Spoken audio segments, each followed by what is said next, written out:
Uh, I went out today, made a video, and for some reason, well, I can't blame it on the internet. I don't know what, I've lost 2 or 3 parts of the video, and when I first started out, I was telling you I was going to look at something, but I wasn't going to tell you what I had in my head about it, and I want to see if you could guess what was in my head, which would have been pretty easy. I went and looked at a storage unit, and that part of the video is gone. I don't know what happened to it.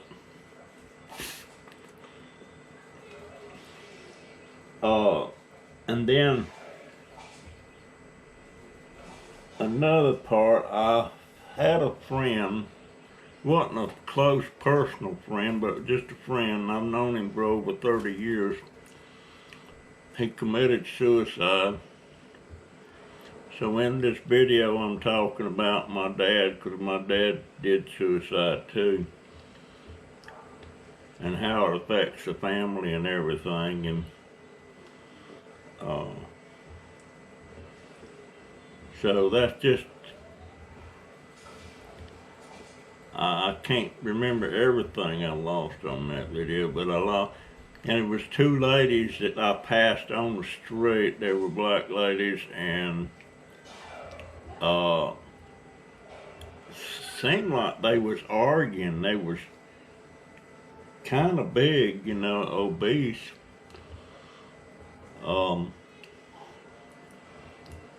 And I first passed them, and then when I got past them, I heard them arguing again. And then when I turned around to come back, they had to scoot around me, and I apologize for being in the way. And I noticed that the one lady had some kind of a security belt around her, and the other lady was holding on to that, so that might have been a caretaker taking, but they was arguing.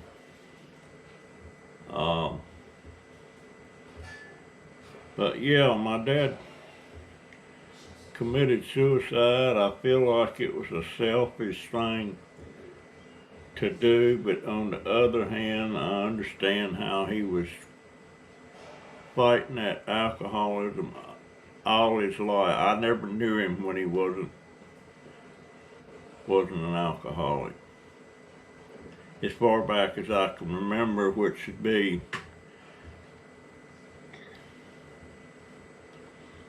6 or 7, when I was aware that he was drinking and getting drunk. But anyway,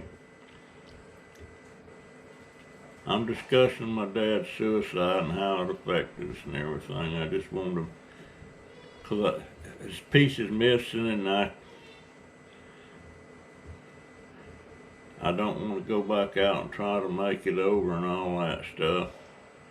But you kind of get the point. And I did a lot of areas today that I haven't been to before, and there's another area that I can actually go to town. There's a sidewalk, and I hadn't been down that one before, and I might just try that again. Anyway, hope you enjoy the video, folks.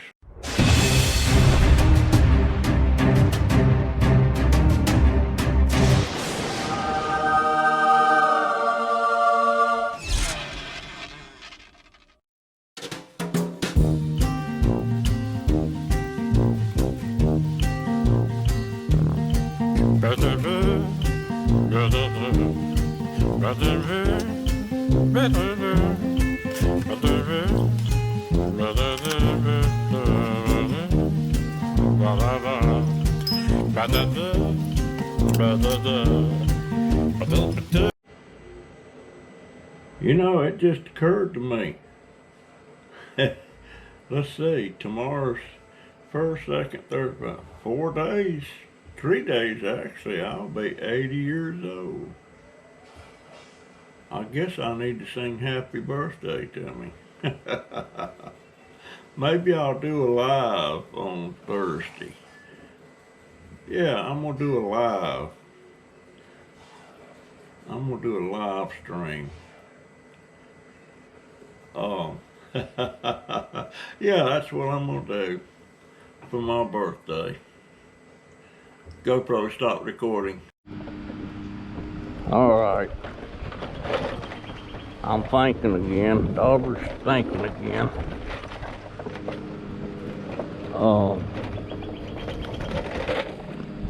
Right here's the property line. So that means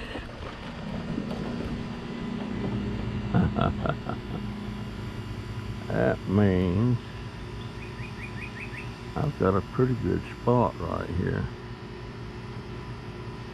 Well, I ain't gonna tell you what I'm thinking, but I'm thinking something. And y'all tell me what I'm thinking.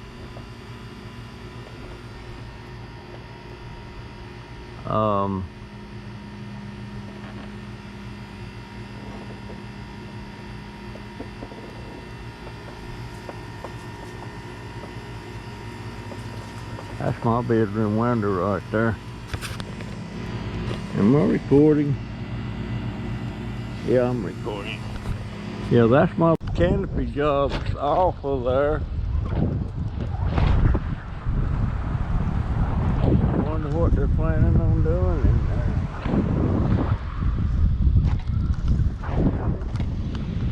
in there. Anyhow, I think I'm gonna go up in here just for the heck of it. Coachman. I believe that was sitting there the last time I was here. Somebody might be living in that thing.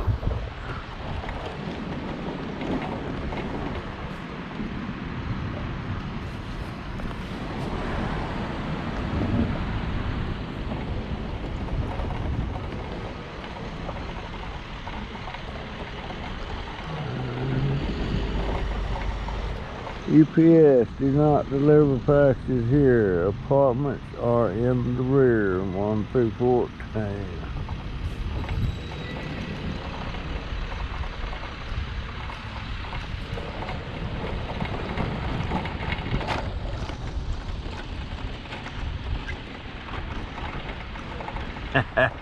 I'd say that wheelbarrow there has seen its better days. There's another can. Actually, there's 2 cans, and I can't get to that one there.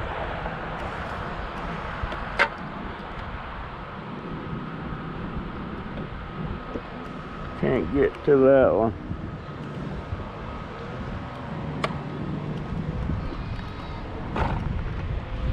Yes, I want to look at something. What is going on over there?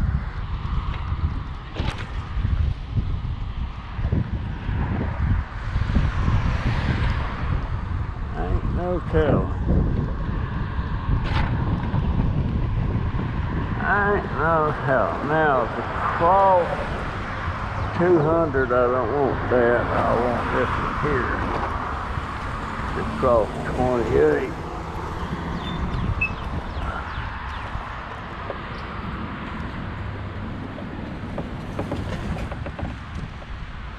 Jumping across that and it didn't say walk. Well, I ain't gonna do that. It is a nice, just a nice day.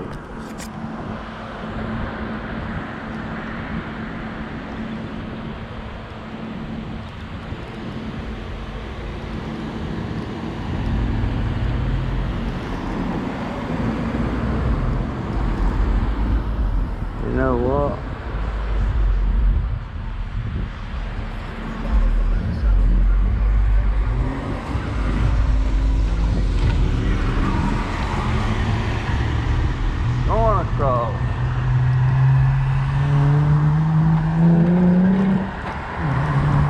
bank right there.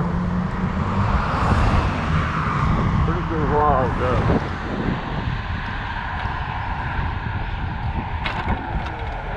There's the can.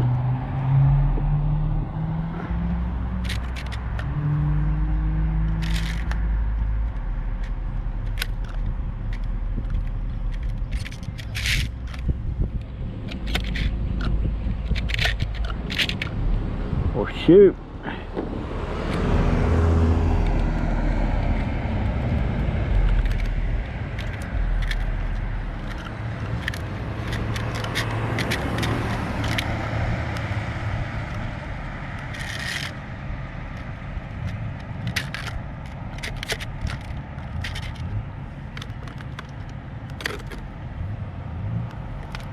That's nice and flat.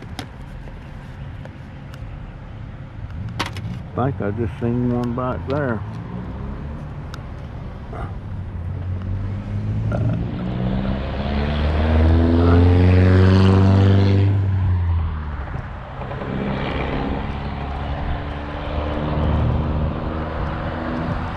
Right there it is.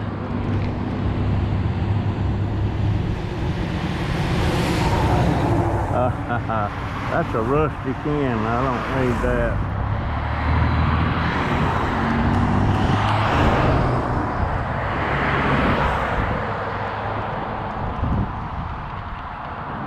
There's a tabletop.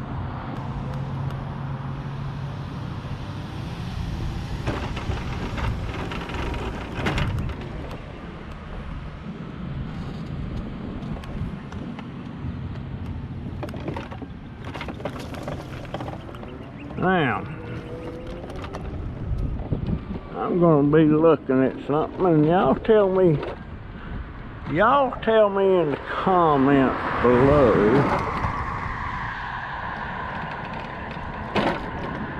what am I thinking about. I'm always thinking about something. GoPro, stop recording. You know what? I ain't been down this. Let me see how this goes. This might be a route I can use getting into town.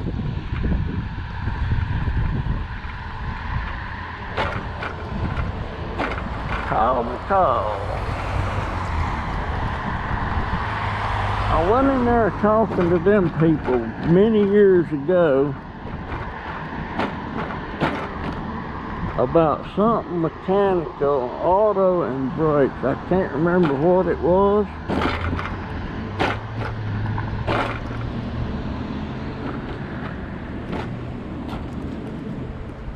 Yeah, boy, that's a big drainage pond right there.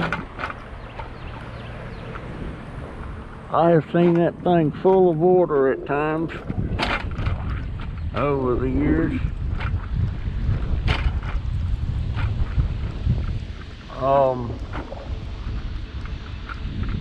I remember back in 2016 when Donald Trump was running for president,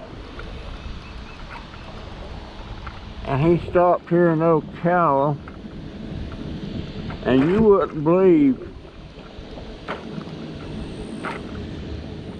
where he was at. It's a pretty good ways on down here, but all this was backed up with traffic. You couldn't, it was unreal. Unreal. How many people come to see that, man?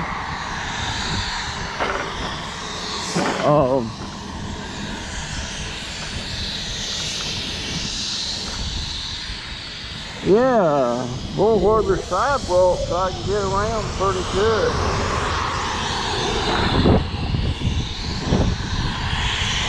What is that hissing noise for crying out loud?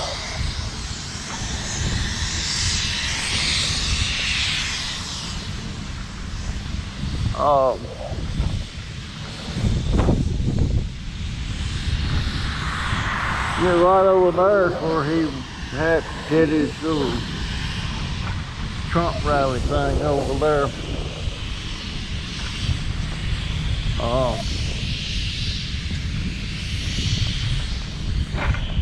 And it was full.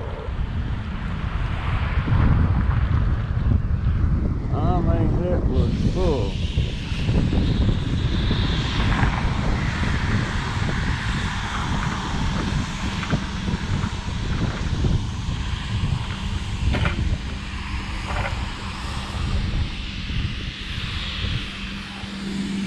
Oh, I'm gonna go up in there.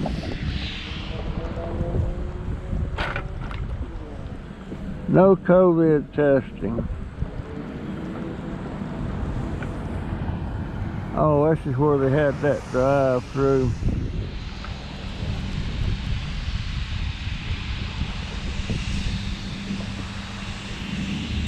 I've been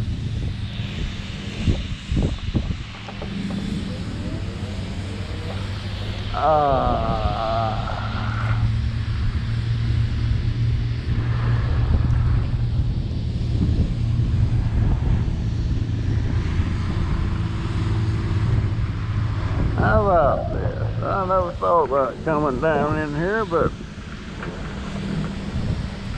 this is expanding my territory a little bit better. Yeah, Mr. Trump was in there.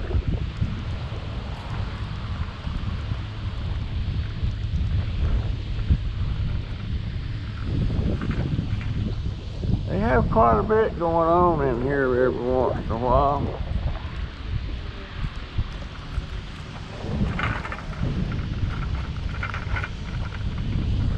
Yeah, they do.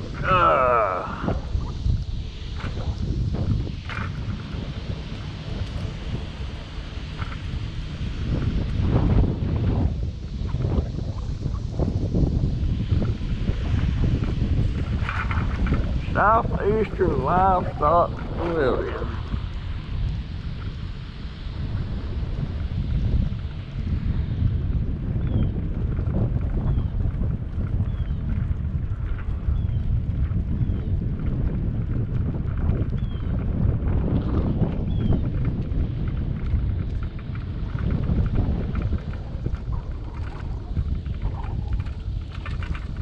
GoPro stop recording.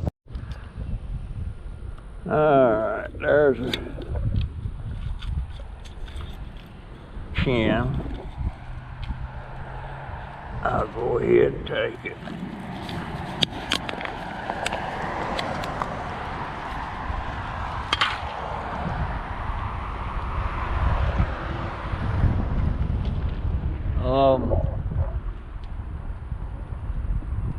I need to go down in there.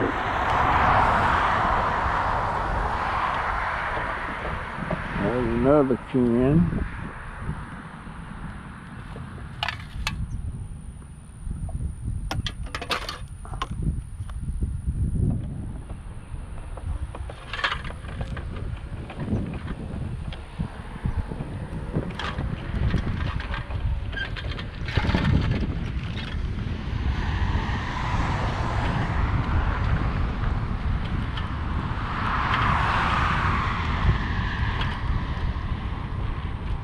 GoPro stop recording.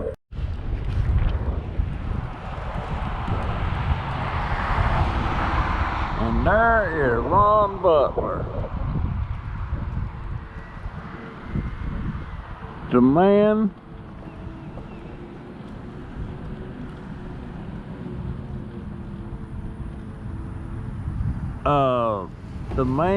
is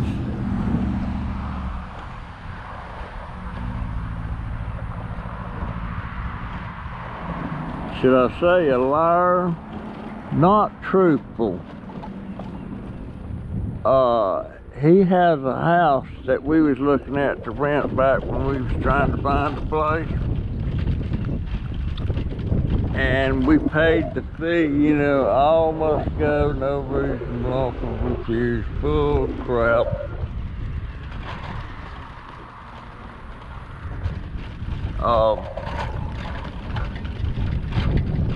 He's not truthful because he turned us down.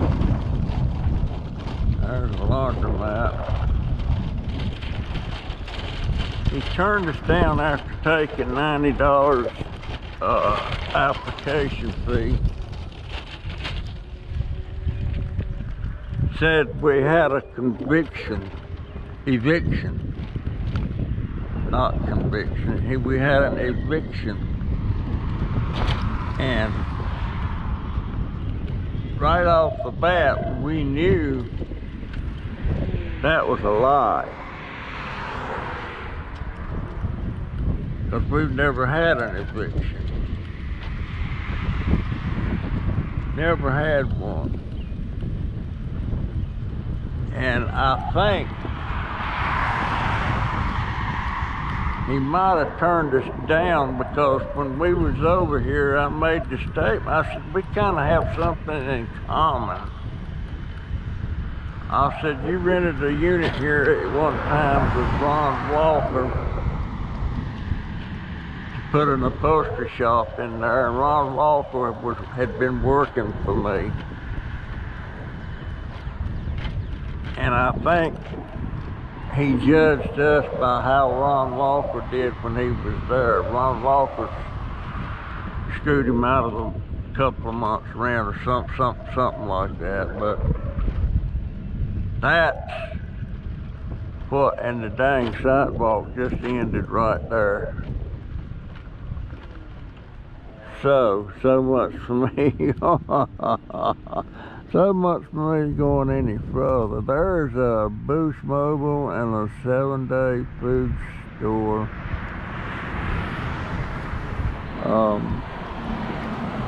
I can't go any further. I wonder what.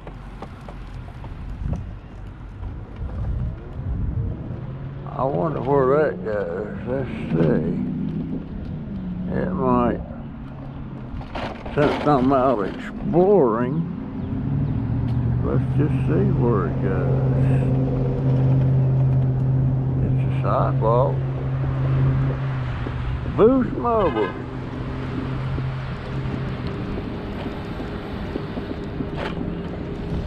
Oh my goodness. Haddon Brown Funeral Home. Never knew they were here. Brown Funeral Home.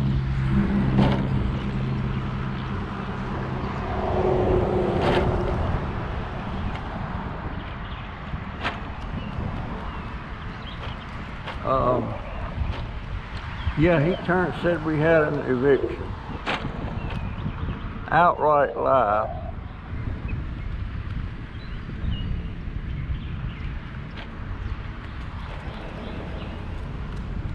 He didn't tell me that, he told my daughter that. I would have gotten his face over that.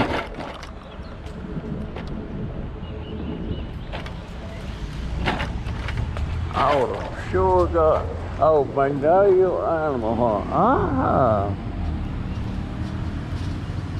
I used them one time. I had a cat that I really loved. His name was Clarence. And I had this lady that come by to groom a dog I had, and she also gave shots, and she gave feline leukemia shots and all that stuff. And she was given, unbeknownst to me, the shots she was given, they were all expired stuff that wasn't supposed to be used. And my cat had his shots and everything, but he got feline leukemia. And I finally had to have him put down. I took him over here to Magnolia Hospital. What is all that?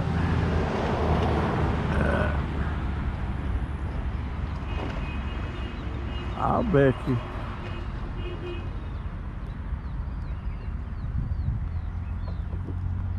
I bet you I could go in that store. No, I probably can't. Huddle House.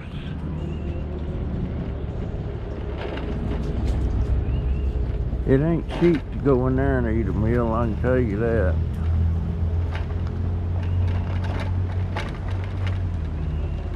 I can tell you that now.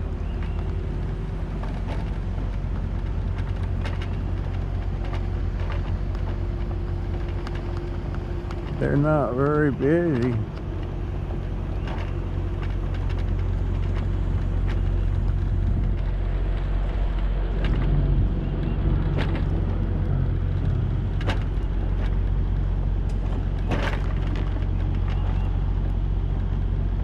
Davy Tree. This is where they park all their trucks. Why they got all them things stuck up in the air? Is there a reason for that?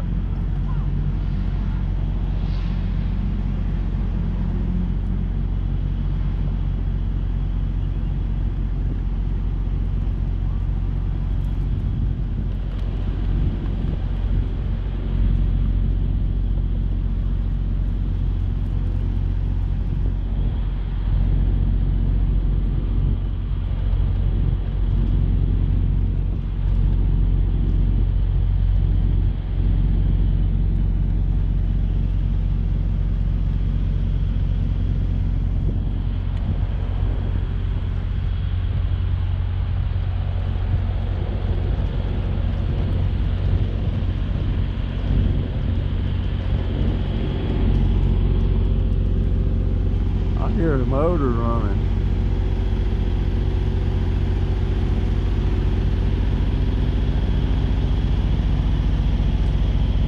I guess it's these trucks.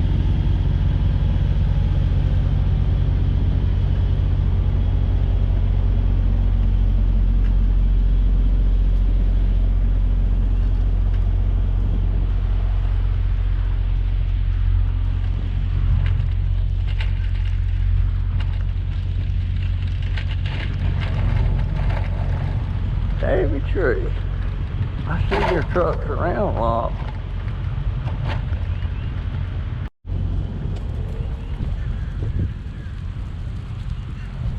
There's another can.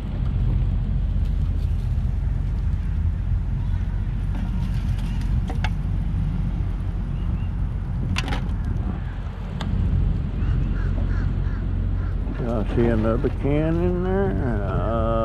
Nope. Nope, see a lot of plastic bottles.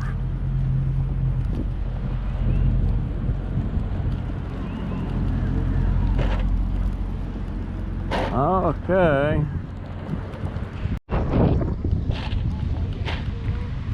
How you doing?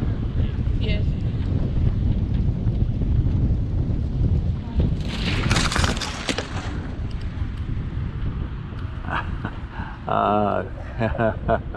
That's the end of the sidewalk.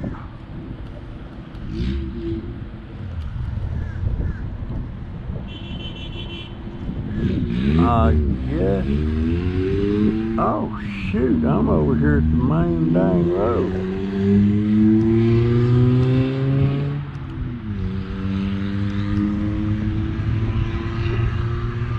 I'm here at the main road.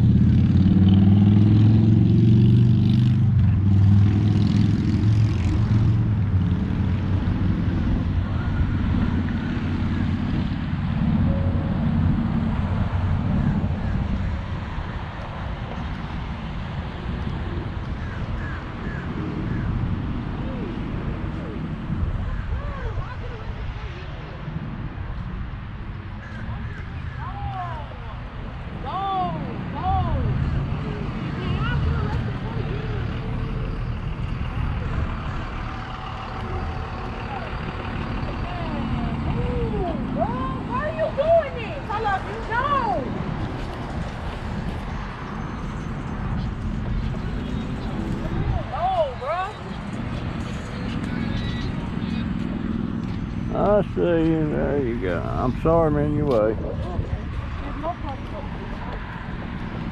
Who's calling you? Stop pushing me. Who's calling you?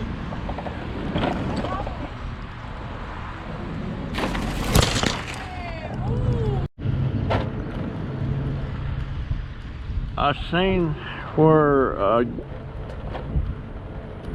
friend of, well, he was a friend, but he wasn't like a close friend or nothing. And I've known him for about 30 years or longer. He lived out in Citra. You know what? I could go into town that way.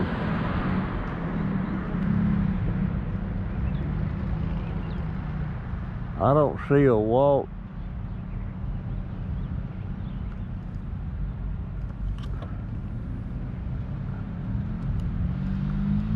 I don't think I'll go. That would go on into town, but I'm not going to do that today.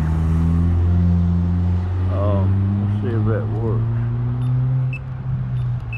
Yeah, it works. But this friend, he just committed suicide.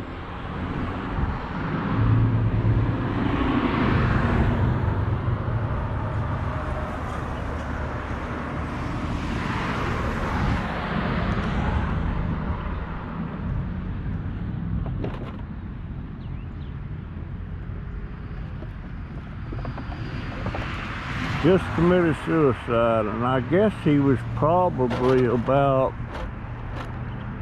60 years old.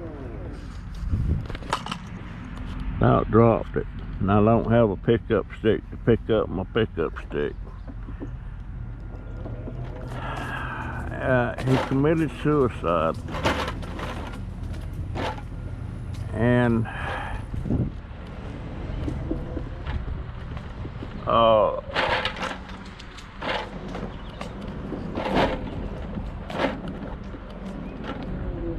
well, let me get up here in the shade. Look, there's a can.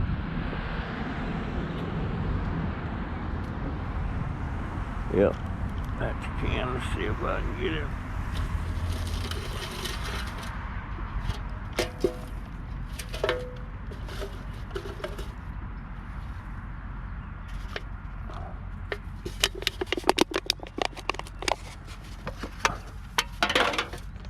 Now, pull up here in the shade where I can talk. Suicide. That's up close and personal for me. About this suicide thing, in 1978, my dad decided to do that. And it was completely out of the blue. It was unexpected.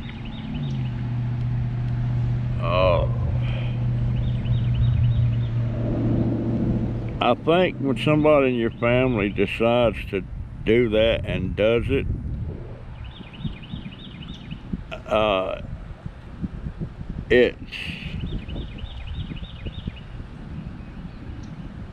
it really,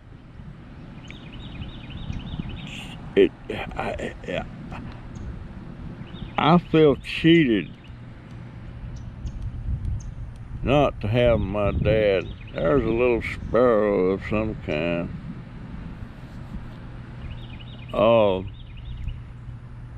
My dad was an alcoholic most of his adult life. I guess just about all of his adult life. I can't remember when he wasn't a drunk.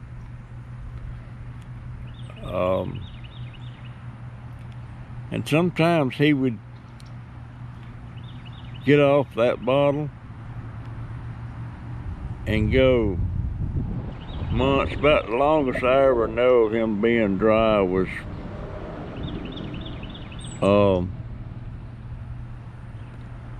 gosh,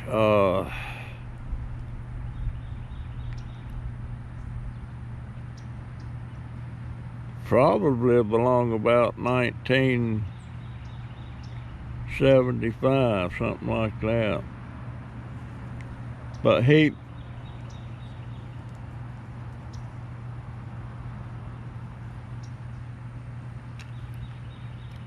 am I recording on this dang thing?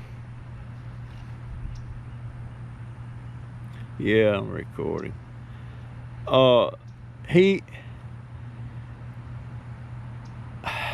The only thing I can figure that makes sense is he was on the dry spell. He wasn't drinking.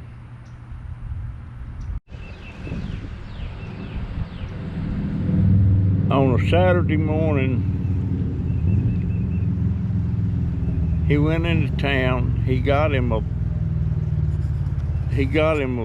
a pint of Stillbrook corn whiskey or liquor.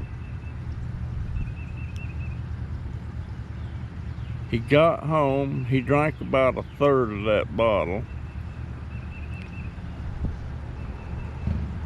and then shot himself. And he was concerned about not looking good in his coffin. I'm just thinking this is the way he was thinking because of the way he shot himself.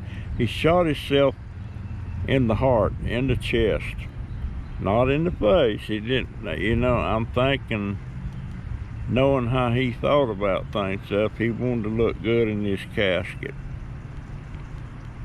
But he killed himself. And I think what prompted him to do it was he was living alone in a small camper-like trailer. It was a nice little trailer, and it was parked over there at my first cousin's house, Lewis. And Lewis's daughter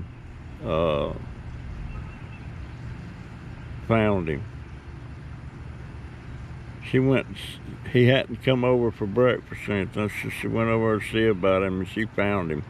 He was laying in his bed. But folks, when somebody commits suicide,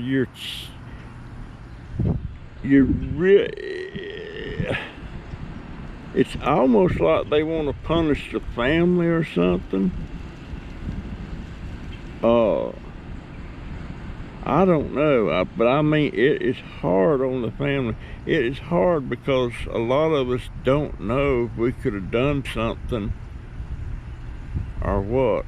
I know he wasn't particularly happy or proud of his children, and he had five that we know about. There's me, my sister Carolyn, my brother George, and Michael and Joe. The only ones he was close with was me and George. But he killed himself, but for suicide, it just cheats the family, and it does punish, if you want to call it that. It's hard thinking, what could we have done? But I come from a pretty dysfunctional family, so I don't know. But suicide, guys, if it ever crosses your mind to want to do something like that, you better think about what it's going to do to your family members. It's terrible. But I think Daddy just got tired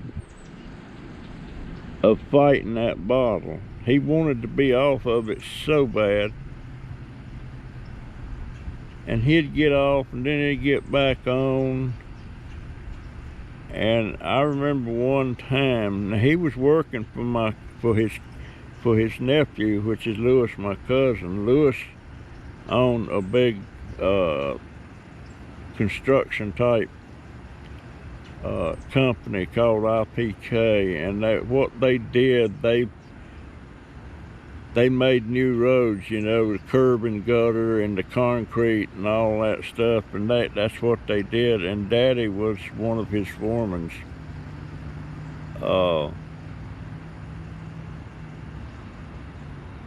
And he was only like 58, something like that, when he died. He wasn't even starting to draw Social Security. And I remember every time my brother George caught him drinking and stuff, he would really get on his case about it and everything. And when I caught Daddy about it, I just talked to him. I didn't get on his case. Maybe I should have, but I never did. You know, he would, I know for a short time there, he lived with me and my wife and my 2 kids. And we lived out in the country, and every time I would see him out there at the pump house where the well was and everything, he'd be sitting there on a little stool with a basket of fresh oysters, and he'd be popping them oysters open and eating them raw. He was putting some kind of sauce on them, then he'd turn that thing up and eat them oysters. I'd look out the window and I'd say, well, looks like Daddy's drinking again, because they'd be out there eating them oysters, and he always did that. I love my daddy, but he did a lot of bad things by me. I feel like he did, you know. On my 16th birthday, he took me to a darn whorehouse.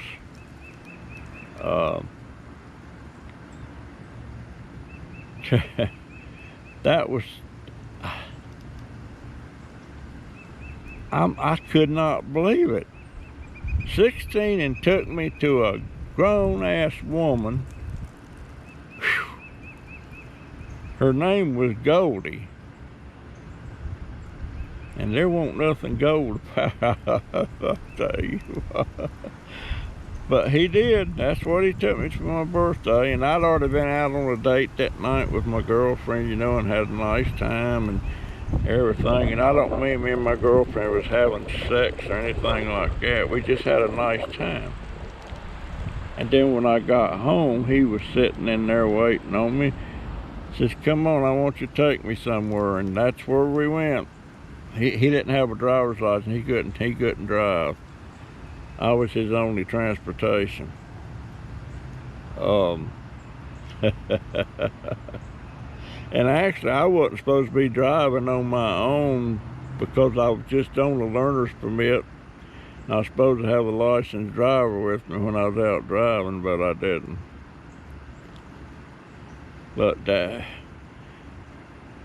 he just never did the right thing by any of his kids, and my mama was the same. My mama was worse than him.